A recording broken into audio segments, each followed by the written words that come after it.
বৈষম্য বিরোধী ছাত্র আন্দোলনের পক্ষ থেকে মঙ্গলবার কেন্দ্রীয় শহীদ মিনারে জুলাই বিপ্লবের ঘোষণাপত্র দেয়া হবে। এড়িয়ে বিএনপি সহ মূলধারার রাজনৈতিক দলগুলো এখনই পরিষ্কার কোনো মন্তব্য করতে চাচ্ছে না। অনেকের মধ্যে এই ঘোষণাপত্র নিয়ে প্রশ্নও তৈরি হয়েছে। তারা মনে করছে ঘোষণাপত্র চূড়ান্ত করার আগে রাজনৈতিক দল ও অংশীজনদের সঙ্গে আলোচনার প্রয়োজন ছিল। তা না করে হঠাৎ করে কোনো ঘোষণা বিভাজন তৈরি করবে। তবে কোনো কোনো দল ছাত্রদের ওই উদ্যোগকে নৈতিকভাবে সমর্থনও দিয়েছে। ঢাকার কেন্দ্রীয় শহীদ মিনারে জুলাই বিপ্লবের ঘোষণাপত্র পাঠ করার বিষয়টি রবিবার সংবাদ সম্মেলন করে জানিয়েছে ছাত্রদের এই সংগঠন। বৈষম্য বিরোধী ছাত্র নেতারা ঘোষণাপত্রে দুটি মৌলিক বিষয় উল্লেখ করেছেন। তাতে 1972 সালের সংবিধানকে মুজিববাদী সংবিধান হিসেবে আখ্যায়িত করে এর কবর রচনা করা এবং নাৎসিবাদী আওয়ামী লীগকে বাংলাদেশে অপ্রাসঙ্গিক ঘোষণা করার কথা থাকবে।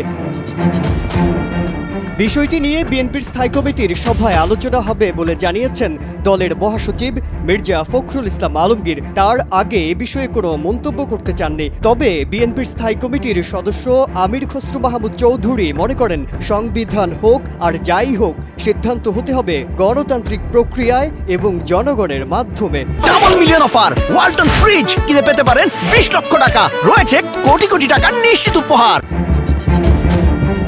বৈষম্য বিরোধী ছাত্রদের এই উদ্যোগকে স্বাধীন মত প্রকাশের জায়গা থেকে স্বাগত জানিয়েছে জামায়াতে ইসলামী। ঘোষণাপত্র প্রকাশের পর বিস্তারিত জেনে দলীয়ভাবে অবস্থান পরিষ্কার করার কথা জানিয়েছেন দলটির নায়েবে আমির সৈয়দ আব্দুল্লাহ মোহাম্মদ তাহের। ছাত্র নেতৃত্ব তাদের বক্তব্য তুলে ধরার কথা বলেছে। যে কেউ তাদের বক্তব্য দিতে পারে, যেমন জামায়াতে ইসলামী 10 দফা সংস্কার প্রস্তাব দিয়েছে, বিএনপি 31 দফা দিয়েছে। সেই জায়গা থেকে তাদের উদ্যোগকে স্বাগত জানিয়েছে জামায়াত।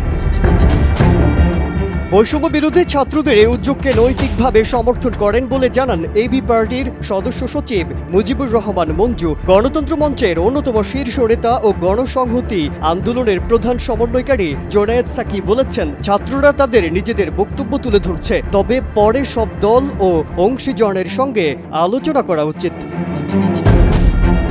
জুলাই বিপ্লবের ঘোষণাপত্র দেয়া হবে বৈষম্য বিরোধী ছাত্র আন্দোলনের পক্ষ থেকে।